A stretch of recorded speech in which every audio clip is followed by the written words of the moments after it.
So, we got a message here from Blue Victory. The question is, Rio, who is the better midfielder at the moment between Declan Rice and Moises Caicedo?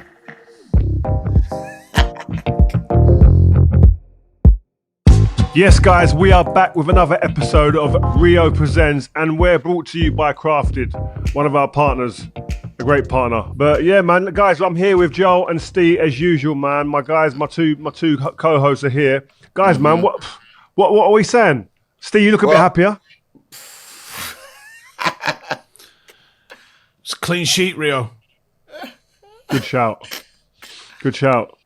I mean, look, we've got to start off with the Sunderland game, of course. That's what you're talking about here. But I want to talk about Lammens, the goalkeeper. What were your thoughts on it, Steve, when you saw him in goal? Was you confident with him, more than Bayindir? I think I've made my thoughts on Bayindir quite clear. Yeah. I think that's the most diplomatic thing I could say about it. I don't know if Lammens is good enough to be Manchester United Premier League starting goalkeeper week in, week out, but I know he's comfortably better than Bayindir, and for now, that means he plays. So it's as simple as that. And when you're talking about the victory itself, Rio, looking at the situation and the circumstance, how big and monumental was that for Ruben Amorim? Well, I think that there would have been serious conversations being had if they had not beaten Sunderland. I didn't want to say it before the game, but I just feel that after the result the previous week, and then if they'd lost to Sunderland, I think it'd have been a difficult situation for Ineos to be in, to, I think, not consider kind of relieving him of his duties.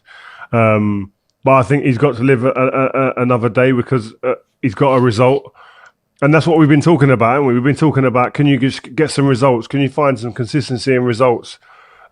Yes, in an ideal world, performances will be key in that as well. But I don't think we're in a position to be worrying about performances as much now. You need to get some points on the board, get the team getting a bit of momentum and picking up points and getting up the league. Tactically, Steve, what are you saying? Like, did you see any different shapes? Because you were talking about this last week. Did he tweak anything? What did you notice? There was different shapes, yeah. So I've sent Rio some photos. There's about 5 or 6 different lots of formations that you were seeing, which is what always makes me laugh when people are digging out the fact that we play a 3-4-3, because at no point in the game does it ever resemble a 3-4-3. It's 6 or 7 different formations depending on the game state, where you are on the pitch, who's in possession, what you're trying to do. So I did see some tactical tweaks. I think there was different options in the build-up. There was different options when we didn't have the ball. I saw way more 4-4-2 without the ball than I've ever seen from Ruben Amorim. But I think the biggest tactical tweak was, I don't know if it was because it was a person. I suspect it was tactical because I saw Mbeumo doing the same thing. It was Mason Mount was joining the midfield quite a lot. And it looked like at times we had a front two, but then Mbeumo would do it and Mount would push up a little bit higher. So you're like, this looks like it could be instructions. Because sometimes you get to the point where it's just a single player is doing something on their own back, isn't it? Whereas that's not necessarily what happens. You know, quite often it is instructions. And I thought it was instructions in this instance. Yeah, and you know what? When you look at the actual quote as well regarding Mason Mount, I thought he had a really good performance. Well taken goal, by the way. He said, I think it was so important for us to start sharp. That was something that we spoke about in the dressing room, and Bruno said in the huddle before kickoff that the energy at the beginning of the game helped us get the goal and settled us. I'm going to throw this to Rio because... It's interesting that they're talking about that sort of stuff, that, you know, the energy and the mentality. Like, I expect my professional athletes to go into every game like it's their job because it's their job. And, like, I expect their motivations to be high. I expect us to attack every single game. Like, can you give me a single reason why Manchester United should be thinking about starting a game other than quickly and aggressively? No, so... I'm going to ask Rio, did you ever have to re-up your mentality, re-up your motivation, or think about anything along those lines before a game? Or was you kind of switched on for the start of every game? No, I think that's a professional footballer's mental warfare that goes on every week. Getting yourself in the right frame of mind and the right zone for that particular match. Now, getting yourself up for a game against Arsenal, Liverpool, those type of teams, that's not difficult. It's the games like these against Sunderland, the teams that you're expected to win, where you feel some people can be guilty of taking their foot off the pedal a little bit, just taking it a little bit easier, maybe not preparing as well for the games, taking a few shortcuts in their pre-match routine. That's the type of stuff mentally you've got. That's a mental warfare challenge. That's one of the things I found really like I had to focus in and zone in on before a game and get my pre-game stuff done. Because if I don't get my pre-game mindset right, a lot of the time you make mistakes in the games. That's where a lot of my mistakes are born out of. That lack of prep or that little bit of foot off the pedal element. So I understand what he's saying, but what I would say is that sometimes you do need that voice to we've done all the tactical work. We know what we're doing tactically, but without the intensity and that first 10 minutes of really going after them, it could all fall down. Now, I think there's a caveat to that as well. They started frantically the first 10 minutes. Both teams did, really. Got a goal, obviously, through Mason Mount, a very good goal. But the difference is, as well, you're playing against Sunderland, no disrespect. It ain't like a team you're playing against who are going to come and punish you. And yes, Sunderland had a couple of chances to score goals, but they weren't punished. And I think that's been the key. Man United often have been punished in situations like that, where the other team, you give them a little half leg up and they've taken it and punished Man United. And all of a sudden now, that moment creates absolute panic within the Manchester United team because of the lack of confidence. Didn't happen this week, luckily. So I obviously coach grassroots football, and I find the same thing with my lads. If we're playing top of the league, top 2, top 3, the lads are on it. There's an energy in the changing room. And I can usually tell when we go out and do the rondo before we start the warm-up, if the lads are on fire in that and lighting each other up when they meg someone, I know we're going to start the game well. But if it's a little bit quiet, a little bit flat, I worry for how we're going to start. Did you have any sort of hacks to get yourself switched on and to remind yourself that you can't start any game easy?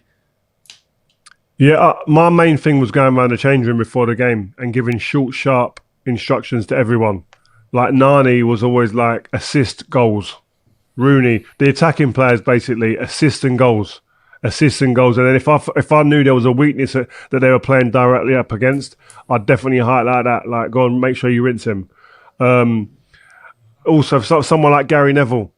Or Wes Brown, someone that played on my right-hand side, I'd treat that like that's our channel. Nothing gets down our side this game.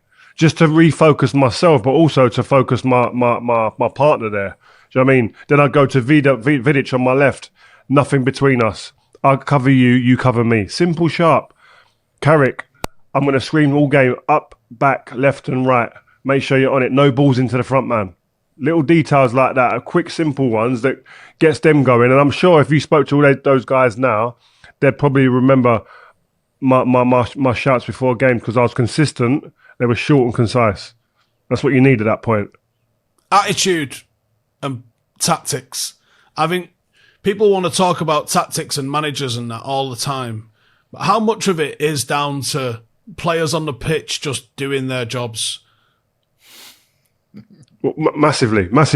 I reckon Amorim, half of he's scratching his head and going a bit grey underneath it and losing a bit of hair here and there in his time at Man United has been because it's not been about his controllables. It's been about players making individual errors and affecting the outcome, and which in turn affects the result. Players going out and doing their thing sometimes alleviates any tactical approach that a manager's had. Do you know what I mean? How many times do you see a player just rip up the script book and just do something outrageous and you go, wow, well, that weren't planned? I've got a question for Steve. When you're looking at Manchester United's starting 11, do you know what it is? Do you know? No. Of course we don't. Because like back in the day, I could tell you who started in your team, Rio. I could tell you who started in the Invincibles team. Even right now, we got the best squad in the league, Arsenal, but I can still tell you who's going to be starting. Right, Steve, when you look at Manchester United, do you know your starting 11? Yeah, I don't necessarily agree with it, but I think I know it. Although Mason Mount has thrown a little bit of a spanner in the works at the moment with his performances because he was class on Saturday. And he's had a couple of little real good cameos this season where he's shown quality. There's obviously something about him because he kind of gets accused of being teacher's pet by every single person who coaches him.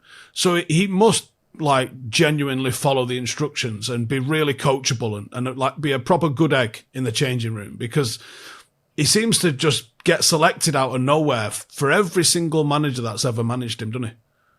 Yeah. But again, what is the benchmark of a Mason Mount performance? What's the identity of a Mason Mount performance? What's in his makeup consistently when you see him? Quality passing, pressing, energy, pressing, a work ethic. They're the three basics that are just something that he could be playing rubbish and a 2 out of 10 with the ball, but you're going to get the other side to him.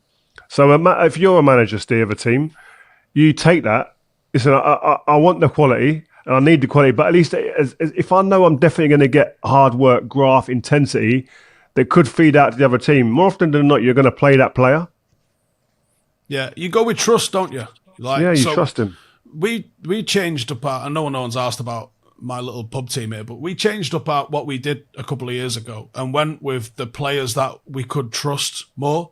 Like, I stopped selecting the so-called talent lads and I went with a bit more of a grafting team and we got promoted. I think that there's absolutely something in that. Like, if I can trust, I would rather take 6.5, 7 out of 10 every single week over a 10 out of 10 one week, and I don't even know if you even come in the week after. Yeah, 100%. I agree. Wow. And a player would want that in their team as well, by the way. Yeah, trust, I think, is the most important thing. I didn't get your thoughts on Lammens, because, yes, the shot stopping was nice, and it's different to what we've seen with Bayindir, but the claiming of the balls, the claiming of crosses, not just inside the 6-yard box, but one of them was outside the 6-yard box. Talk to me. That must instill so much confidence in the back line, and then it spreads through the team. You've got to bear in mind that whether you support the goalkeepers that were there before or not, most games were coming out of and there was a question mark or something, an incident that happened in the game, and it was talking about on our show or loads of other different shows, right? If they're talking about it on our show, imagine what they're thinking inside the dressing room when they're thinking about their goalkeeper. So for a goalkeeper to come out, you know the feeling when the ball's coming in the box and they're a big team, aggressive, and the keeper comes out and claims it. That feeling of looking down at him on the floor when he's getting back up and you're going, you know what, that's my keeper, man. That's my GK. Do you know what I mean? And it's like, I don't think they've been able to say that for a while because there's been so many different mistakes and whatnot that's gone on and questionable decision making. But he just looked very, very, very secure. And I go back. Courtois left me a voice note a few weeks ago when we made the decision to sign him, and a lot of it was about he's a stable, steady keeper, huge talent, great, massive potential. And he looked exactly like what Courtois said in that voice note in his first game for Manchester United. And by the way, Man United's goalkeeping position has been a place that has been a graveyard for many players. Steve, on the right-hand side, you had Amad Diallo and you had Mbeumo. You saw them connecting, linking up. How good can that connection be if it does click? I think Mbeumo might be our best player at the moment.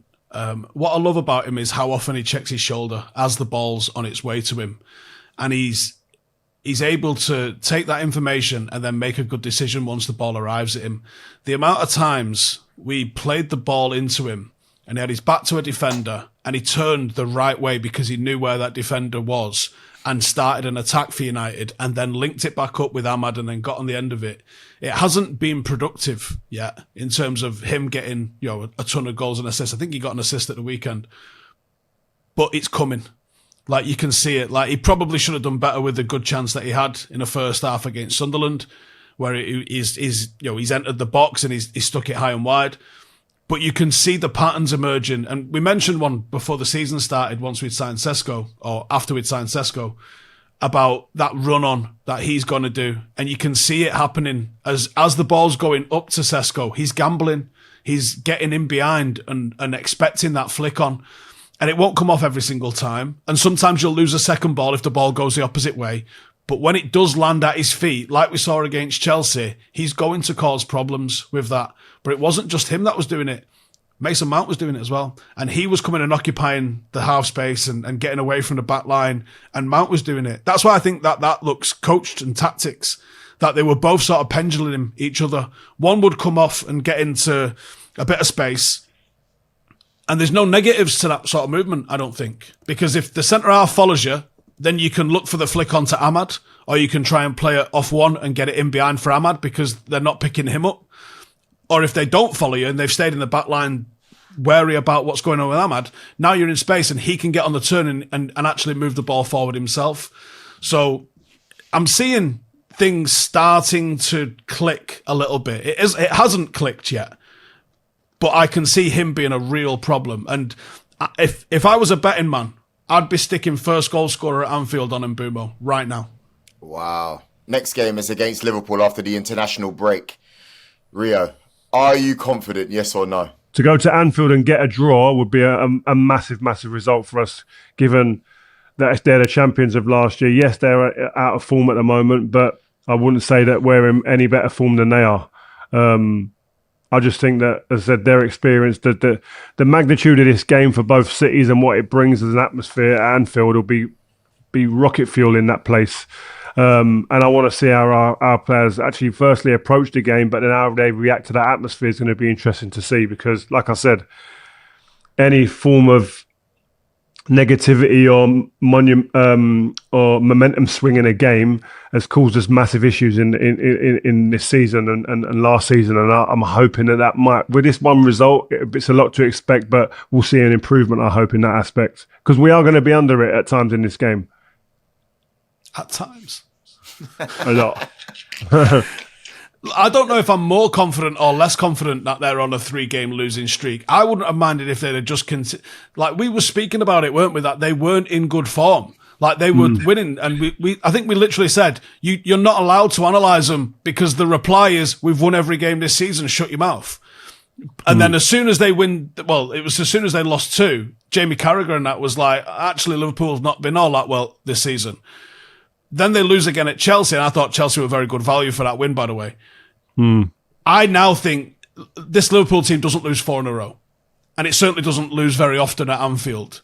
But how satisfying would it be for the first back-to-back wins under Ruben Amorim to come by beating Liverpool, the champions that spent all the money and jewels on earth in the summer to ruin their team, and actually get a win over the champions? Mate, it's a tall order. How would you set up then against them?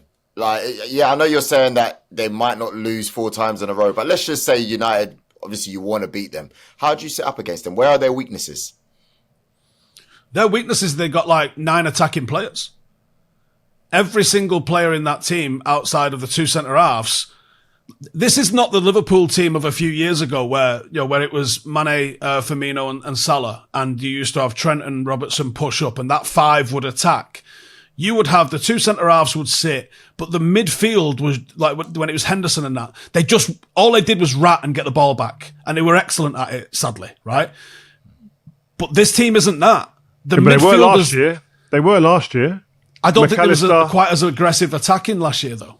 I thought that was the strongest part of their team last year, their midfield, the way they won the thing with the ball back. Gravenberch, the emergence of him, McAllister dominating. I thought it was an area where I thought last season that was one of their strongest parts of their team, if not the strongest. But now Wirtz is in there, so it isn't the 3 box to box. You've got a genuine number 10 that is going to cheat a little bit. So I think that's the issue for them, is that they've got a team now that's maybe far too playmaker-centric and not enough graft-centric.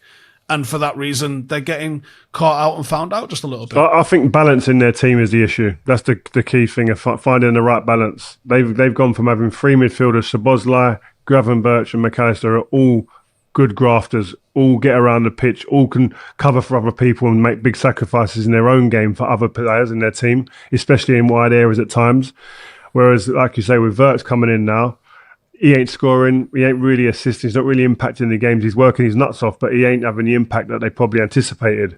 And like you said, with all the attacking players on the show, they're starting to get picked out a bit. I think their right-hand side of their defence, they're like the right back area. You've got Szoboszlai filling there at times. He's not a natural right back. You've got Konate, who looks a little bit in and out of form at the moment. I think that'd be an area that I'd be looking, and I'd say, listen, Mason Mount or Cunha, I'd be happy with going in there. I wouldn't be happy with our midfield in this, though. That's the problem. I would want to do something with Bruno. I wouldn't want him as part of the two in this game because you get clarted in there. If But you know what? I was watching Match of the Day, Rio, yeah, and Match of the Day. Yeah, I was. Rooney, it's a new program that they only started this weekend when United won. Yeah, Rooney was there with Shearer, and I like the analysis bits in it. I like to listen to that Danny Murphy and see who's doing well on that side of things. And I saw that Rooney had a set of highlights that was talking about Salah and how much he's allowed to cheat. But the problem is of course, you can do that when you're Mohamed Salah. But again, like you said, when it's a bit weak on the right-hand side, there's a deficit. And especially because Gakpo on the left-hand side isn't as strong off the ball. You know, you've then got an issue. Do you reckon they're going to get this right for the Manchester United game? Or do you reckon they're still going to carry on with how they've been doing in the last 4 or 5 games? Well, I think this break's come at a good time for him because the manager Slot's got a bit of time to sit and think about it and work this thing out. Albeit probably on the board or on an iPad rather than on a training pitch because everyone's away on national duty. But I would have liked us to have bounced into this game like midweek or the following weekend, just so they ain't got that time. Because it won't surprise me if he sorts it out. I think he's a good analysis of games. He analyses games really well. He showed that a few times. He came on and dissected Man United's game, I think in week 2 or 3 when he signed. And I was like, whoa, he's actually seen that. He's been quite clinical with the way he's approached it. So it wouldn't surprise me if he turns it around and gets things right after this break. So we've got a message here from Blue Victory. The question is, Rio, who is the better midfielder at the moment between Declan Rice and Moises Caicedo? Oh. Do you know what? It swings and roundabouts, doesn't it? I think they have a lot of similarities in their game. I think Declan, if you let him off his leash, would probably give you more going forward. But Caicedo, defensively, I think he smells danger quicker and better. I think that's more of in his makeup. I don't think there's much between them, I've got to be honest with you. I'll be happy having either one of them. I said, but both of them, when they were on the market to be sold, I was screaming for Man United to buy them. Because I saw the value in Caicedo. I think Caicedo would have been magnificent for Manchester United, given time. And I think Declan would have been a ridiculous signing as well. So I think you're splitting hairs with them too, I've got to be honest. Yeah, I'll be honest with you. Even as an Arsenal fan, Caicedo, man, he's on another level, bro. I think it depends what position you're going to play him in. If you're going to play a holding midfielder, I'd probably say Caicedo, right? But if you're going to say as a number 8, I would say Declan. You see that goal he scored on the weekend, though? Yeah, but you let Declan go, he scores more goals than Caicedo all day long. Maybe. And he creates more, I reckon.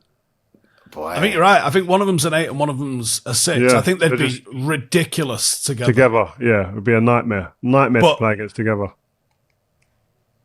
I think Caicedo's probably the better passer, but I think Rice gives you a couple of other things. Rice can travel with the ball. He can break the lines with the ball, running with it. What about when you look at the likes of Rodri, Vitinha, Gravenberch, Rice, McAllister? Relax. Where would you? I think it's a fair question. Where would you stack them up when it comes to that? To those others? There's Rodri stood on his own in an empty room, wondering where all his mates are, and then there's everybody else on a different bus. Yeah. Vitinha's at that door, though. Vitinha's a player, but it's just different, though. It depends what you want. If you want to play through someone consistently from anywhere in the park, from your own third, from your goalkeeper, all the way through to the edge of the opponent's box, Vitinha's your man, above all of them. But if you want someone who's just an absolute controller, sniffs danger, is a conductor, is the person you look to in every moment for that authority in a football match, Rodri's that guy. What about Gravenberch? A couple of weeks ago, they were saying he was the best. New contract at Liverpool. The highlights were crazy. Seeing him flicking the ball over everyone's head. Where'd you put him in this group of players? No, he's not. He's not nowhere near with Rodri and Vitinha for me yet. He can't come in that conversation. I think I've spoken about Gravenberch since he was at Ajax. When I watched him in the Champions League, and I was like mesmerised, like, oh, this kid's going to be nuts. He went to Bayern, things didn't work out. He's come to Liverpool, and you're now seeing the potential starting to mature. I think he's at the assets he has with taking the ball under pressure, beating the press with the ball, driving with it. Defensively, he's improving all the time. I think he's got a wonderful career ahead of him. I just think he needs that more game time, bit more consistency as well. So he'll be in that conversation, I'm sure, but I'd probably hold off a little bit now. Right, over the weekend, Jamie Carragher posed a question, and it reeks of just recency bias for me. Jamie Carragher asked the question, is Erling Haaland the best goal scorer that the Premier League has ever seen? Rio. I think he's in the conversation to be the best goal scorer we've ever seen because of the sheer velocity of numbers and speed of which he's getting to these numbers. It's crazy, really. Now, if you're asking who's the best number 9 we've seen as a player, I don't think he's in that conversation because his all-round game isn't nowhere near as good as someone like Harry Kane's. His all-round game isn't anywhere near as someone like even Ruud van Nistelrooy, Thierry Henry, Wayne Rooney, like Suarez, Torres in his pump. Like he's actually, in terms of a footballer, I don't think he's on the same wavelength as those guys. But as a goal scorer, he sits shoulder to shoulder with any of those guys, I think, because the way he scores goals, he can score tap-ins, he can score headers, he can score acrobatic goals. And even more worryingly, he can score running and carrying a centre-half on his shoulders like he showed at the weekend. If you want to fight him, he goes, thank you very much. Let's roll the sleeves up and let's have it. And you could see the excitement in his interview after the game and that the defender wanted to push and shove him early on in the game and it kind of woke him up and said, yeah, come on, I'm ready to go. And that's how the goal came about. And the defender started a fight. He couldn't finish. And so he's got more than one way to score a goal, which is, I think, another great asset that he has. And just to reiterate the point, as a goal scorer, he's 100% in the conversation as one of the best that we've seen in this league. But it's a player's name that never gets brought up in this. Ruud van Nistelrooy gets brought up. Alan Shearer's gets brought up. All those players' names get brought up. Aguero's gets brought up frequently. Andy Cole never gets talked about in these. He is the second fastest to 50. Wow. Only Erling Haaland beat him. And that was Erling Haaland who joined Manchester City at their pomp. You know, Andy Cole, I'm pretty sure, went to like a newly promoted Newcastle and did it there, and then went to United. Like, why does he not get spoke about when it comes to the greatest strikers that the Premier League has ever seen? Because he's got the trophy cabinet that few can even look at. Yeah, even I made the mistake there. That he's 100% in that conversation as well, and I didn't name him, so I'm guilty of that as well. I don't know why that is. Is it because of PR? I think so. Doing campaigns while he was playing a bit more and being at the forefront of a Nike or Reebok, whoever he was signed to. I don't know what it is. He had a reputation in the media, so they painted a different stick picture of him to the one that I knew anyway. I don't know. I think there's a lot of contributing factors to that, but he's definitely one of those who would be in that conversation. Yeah, no, I think Glenn so, Hoddle's comment, wasn't it, that he took maybe, 5 chances to score a goal? Yeah, maybe that as well is like subconsciously people think about that, but. Listen, I think what contributes to it as well is the defenders. I thought the defender in the game, you want to pick a fight with someone, you've got to at least give it a go. He got shrugged off, but then his defensive partner isn't smelling danger.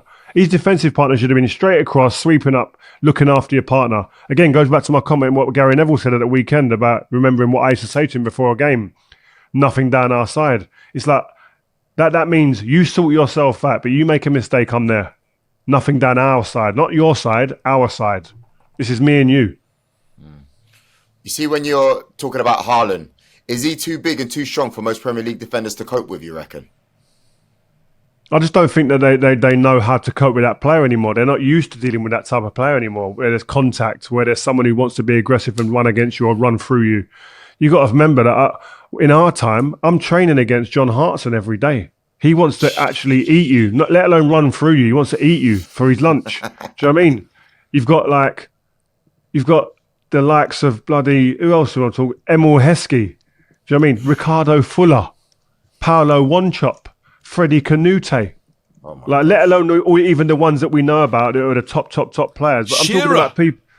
Yeah, these people want to run over you. Like, they're not running around you and dancing. They want to run through you and over you. So there was many more of these players for you to combat, for you to actually have an understanding of how to play against them. Everton at Goodison, Duncan Ferguson and Kevin Campbell. They're not running round you. They're running over you and through you. So you've got to work out. So these players, they may not come against a player like that until they play Haaland next time during the season, who's willing to just get hold of him and throw him about. So no wonder a lot of the defenders don't look ready to deal with this type of player. They're not seeing him enough. That's why.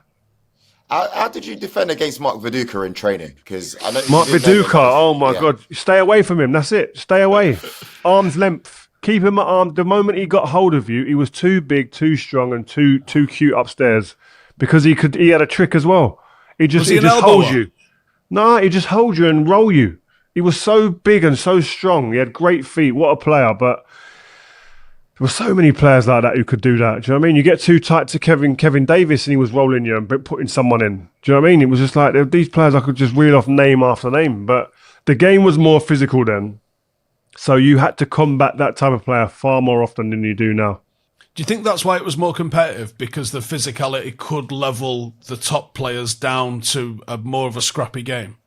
Yeah, 100%. Like, there's no doubt in my mind that, like, Sam Allardyce would have been telling Kevin Davis, when the ball is being played into you, all you got to do is just pin one of the centre-backs, hold him, don't let him move.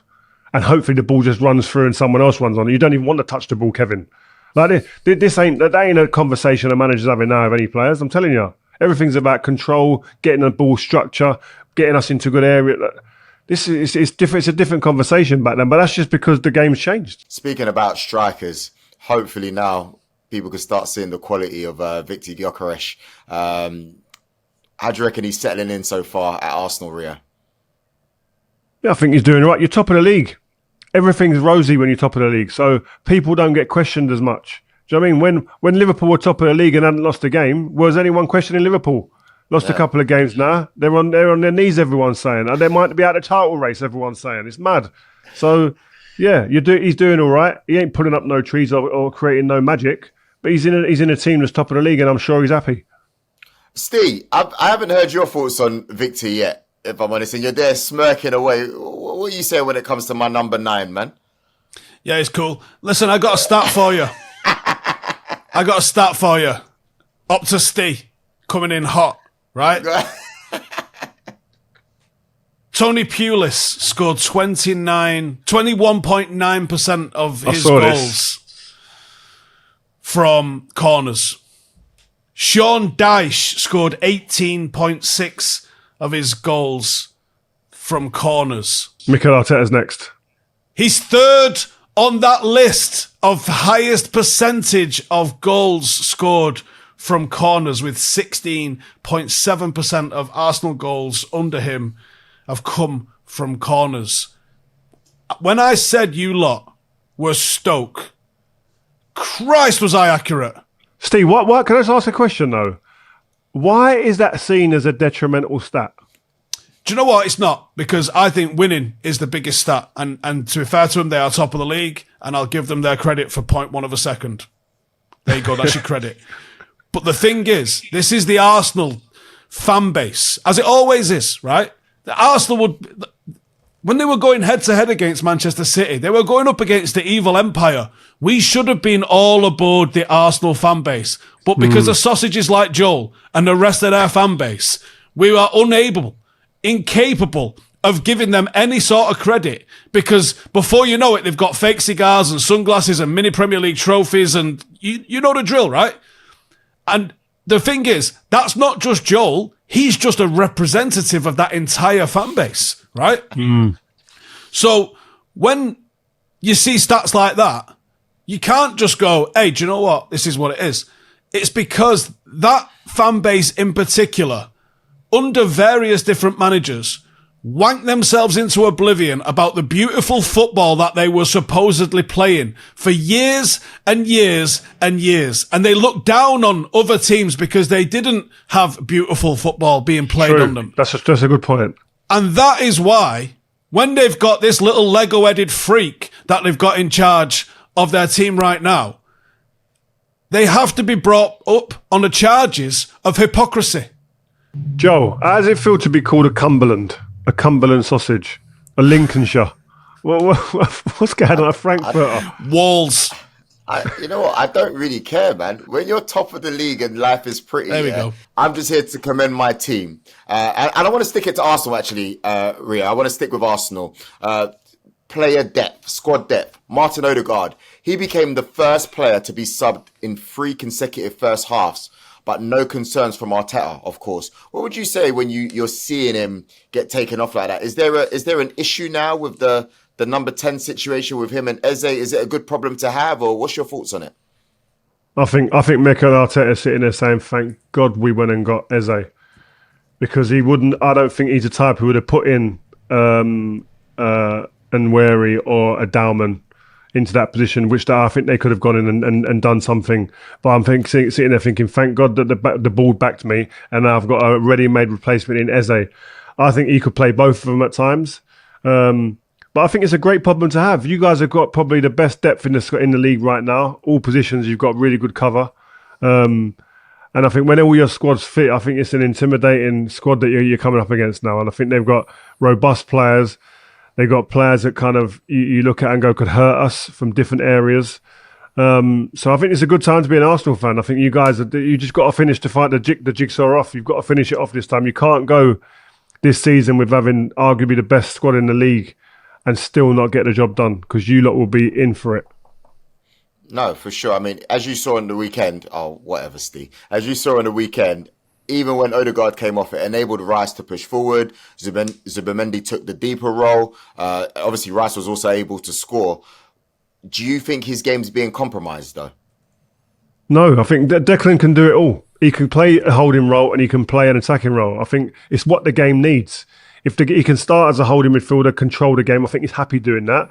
Mm-hmm. But if the game needs him to push forward and be that driving force that we know he can be, I think he's equally happy to do that as well. I think too many people looking for narratives to surround Arsenal with, and I think Declan Rice isn't the type, I don't think, to start throwing his toys out of the pram. I think he's one of those, if the team's winning and doing well, he'll play anywhere.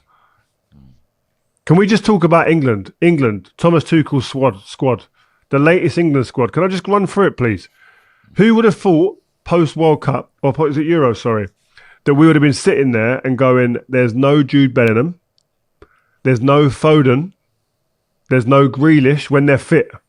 You just think that as years gone by, players like Jude Bellingham, who are like superstars within the team, there's like, as soon as they're fit, they're in the squad. Foden, another one. Would you ever imagine that he says his hands up and he's fit, that he doesn't get in the squad? You wouldn't have thought that at all. I think it's a sly message, man. It basically says no one's going to be picked off simply their name. No one's going to be picked just because you're a good squad player. If you're not getting the minutes, don't matter who you are, you're not that playing. That don't make sense. Because James Trafford's in the squad. Lewis Skelly's in the squad. Like, what's his selection criteria then? But then, saying that though, he did also say that there was good team harmony in the last squad, and he wants to keep it because, bearing in mind, the last squad selection was only 3 weeks ago. I don't know. I'll be sitting there. Jude Bellingham must be pissed, 100%. Jack Grealish has got to be sitting there like, I've been asked to go out on loan and go and get more football time and then improve the way I'm playing, and it just or go and put some stats on the board. He's done both. He's scoring goals, he's assisting goals, he's influencing games. He's as near back to being Jack Grealish as we've ever seen him for the last 3 or 4 years. Like, he's probably sitting there going, "Well, what have I got to do to get in and around this squad?" Foden's influencing games again. Like, you look at it and it's like, is it more than just football here? Like you say, but then you got to look at Elliot Anderson was probably the best player at the last camp. Do you know what I mean? So he's going to stay in. Jordan Henderson, the manager loves him because he's more than just a footballer for the squad. Declan's in already. Ruben Loftus-Cheek is the one. You look at it and you go, okay, if you judo or them guys going, okay, how's Ruben getting in front of me? But it's I don't know. The manager's got his reasons, and I think the nearer we get to the World Cup, the clearer the picture becomes. And I'm telling you one thing: if Foden and or Bellingham isn't in that squad to go and fly to the World Cup, there is going to be some news flying about and some talk shows like ours, podcasts like ours, going crazy. No United player, Rio. I didn't want to get there. I didn't want to go to that, but yeah, I saw that. Oh my gosh! Oh my gosh! Yeah. Wow. Says a lot, doesn't it? Crazy. That's where you are. Yeah, man. You guys have had the highest proportion of players that represented for England. Yep. I remember when moving to Man United was a guaranteed England call-up. Remember? We also used to win trophies and leagues, Joel. Things changed. But you got to think, like, Mason Mount has just started rounding into a little bit of form. Like, yeah. Come on, man. You know, did he play under Tuchel at Chelsea? Tuchel, sure he played for Tuchel when they won the Champions League. He played. So you would have thought that was a curly finger if there ever was one. Who else would you expect? Luke Shaw? No. Harry Maguire? No. Kobbie Mainoo can't get a start, so it would have been weird if he'd got a call up. And then that's basically it. Guys, can we just talk about Jack Grealish, please? I'd like a public apology from both of you. Wait, why? Because you guys went on like he was meant to be on the scrap heap and he was done. He doesn't deserve a chance. He's been terrible. He's been this and that. I'm sitting there backing him saying, listen, no. I'm sitting there saying, you got to back him, and I think he's going to go now. He's got to be trusted. He's got to be allowed off the leash, right? And he's gone to Everton, a team not renowned for any attacking kind of like prowess, and he's gone and started turning it on there. Assists and goals, winning games. Talk to me, guys. He's just gone and played well for David Moyes, and you're just mad because you couldn't. You got one part of that right. Look, yeah. Jack's issue was that he went as £100 million player to Manchester City. He won loads. He went out loads. He wasn't really putting the numbers up to justify that transfer, and it was a mistake to go. He should have come to United. That's the top and bottom of it. It'd have been absolutely perfect for Manchester United. It'd have won nothing. I think we still won in that time. We won a League Cup or something, right? What do you want? You want a treble, mate? You think he'd come and take a League Cup for a treble? Don't be silly. Exactly. Well, he's left and gone Everton now, hasn't he? So, but he's playing and he's happy. He is, and you know what? He's playing well. Fair play to him. No, Good. you know Well done, Steve. I owe him a proper apology because I actually thought he's kind of finished. That's one section. But the other section was I just felt like the media didn't really highlight it as much as they did, like Marcus Rashford or anyone else not playing well. So that's a separate thing. But when it comes to him playing, I'm so impressed. And the fact that he hasn't got the call to the squad, for me, that's the most unexpected thing that I've seen. And yeah, no, kudos to him, man. Hopefully he carries on playing well. Look, certain players get ripped apart by the media and certain players get protected by the media. What I've seen this weekend is mental, right? I think Florian Wirtz is a sensational player. Me and Anton did a video about him 3 years ago, said he's going to be the future of German football. Do you remember it? For the Secret Scout, right? Yep. And I said Pep should just go and sign him because he is the heir to Kevin De Bruyne's throne. Liverpool signed him for 116 million. Now, I've seen social media criticism of him. I haven't seen any media criticism of him. Considering Sky Sports did the 007 graphic for Jadon Sancho when he went 7 games without a goal or an assist, all I'm seeing is apologies and people going, is the criticism of justified? What criticism? Now, I'm not saying he's a bad player, but all I'm seeing is journalists and media outlets coming and defending him, saying he needs time, he needs patience, he needs this, he needs the other.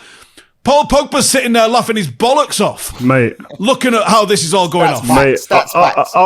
I was sitting with Paul Pogba the other day. We were in Cannes together, right? We had a night out together. It's good, just chilling. We were talking about this type of stuff as well. Like, why do certain players get picked on and just that you're going to be the guy now that everyone aims all their bullets at? And I just think it's a personal thing. If someone likes to look at someone, they're all right with them and they'll give them a bit of grace and a bit of time. If they don't like certain things about them, like i.e. if you've got a flashy haircut or if you wear a bit too much jewellery, Do you know what I mean? Or if you walk in a certain way with a certain swagger, then it rubs someone up the wrong way and they go, do you know what, this ain't a bit of me. And it's going to be reflected in the way I report them. I think it's just really down to that. You know, when you look at the England team, Rio, right? Can you envisage a tournament without Jude Bellingham, Jack Grealish, or Phil Foden? I can see Jack Grealish not going just because of just the way things have gone for him in an England shirt. And I think that if he's in the form he's in now, I think it'll be a travesty. Yeah. Come selection time. But I can't see England going to a tournament without Jude Bellingham and Phil Foden. I just don't see that as an option, me. I just think you've got a player that plays for Real Madrid, arguably one of the biggest clubs in the world, if not the biggest, hugely impact that team when they went on to win the Champions League, and then you're not going to let him go and play for England. It just doesn't make sense for me. Like, he's not going to travel. Though. Yeah, but he's been injured. He's been out for ages. He's only just coming back. But that's now why he's not probably in the England squad. I think now people are trying to write it up as something different. You asked me the question: do I think England could go to a World Cup without Jude Bellingham? I don't see that. Do you reckon that the little words of wars that was with him and Tuchel has anything to do with it? Well, that will be played out in when we see if he's playing for Real Madrid and playing well. Mm-hmm. If he doesn't go, then it's the fallout from that situation that happened when the manager spoke about his mum having some words about Jude Bellingham. That's what it'll be. If he goes, he's playing and he goes, then obviously that's been put to bed. But I think time will tell us. Yeah, it's an interesting one, that one, because there's some players, I can understand that he's trying to do it without, like, he's trying to pick players based on the minutes, but it's Jude Bellingham at the same time as well, man. Jude Bellingham, I don't care what happens, Jude Bellingham has to go to the tournament with England. I don't care what anyone says. I don't care. It's just if there's going to be someone that's want to step up in the hottest and biggest moment, the most pressurised moment outside of Harry Kane for England, Jude Bellingham's going to be that guy. Yeah, or Bukayo. But I hear what you're saying, Rio. Listen, I want to say thank you very much for everybody watching, including Steve's funny face at the moment. Guys, we have loads of videos coming out. Before we go, I've just got to let you know, man, we've got another Rio Meets coming up this week, and this one's an absolute belter. Even Steve's going to love it. It's going to be difficult when he sees the name. I know who it is, and I'm not going to love it. You're going to love it. I'm right. Yeah. I'm out. Who is it? Who is it? But listen, man, it's another ep where you get to see a different side to this character, to this person that we've all probably got an idea of what he's like. But I'm telling you, I even come out of the interview thinking, you know what? If I was a chairman of a club and he spoke like that, trying to get a job at my club, I think he's getting it. The way he spoke, the passion, the authority. And I think the fans of his club are going to absolutely love it. I've got to be honest. Steven Gerrard, guys, ladies and gentlemen. Oh my gosh! Yeah, the GOAT. Serious. Wow. Serious. He's the interviews. If I must say so myself, I think he provided a great interview. What's your relationship like with him now that you're not playing anymore? I know you hang around and stuff like that, but are you still slightly competitive? Like if you're both going for, like, I don't know. No, sandwich I don't want to talk about it too much because we touch on this in the actual interview. Okay. But it's probably like a little bit like with a lot of the players that I played with who were at rivals, either Liverpool, Chelsea, Arsenal. Your relationship once you retire, that competitive edge and energy and that nastiness kind of goes and leaves you, and it then filters out into being respect 99% of the time. So, and that's very much the case with Stephen. But we touch on this in an interview. It's good, man. But before we go, obviously we're just talking about England. Steven Gerrard goes on to talk about England, and like he drops a few bombs in there as well, by the way. Just so you know. Guys, thank you very much, man, for watching Rio Ferdinand presents myself, Joel Beya, Stephen Howson, and Rio Ferdinand. They're both happy they finally got back-to-back home wins. It's been coming, guys. Join us next week. We're here every week on Monday, 5 p.m. You know what time it is. See you soon. Peace.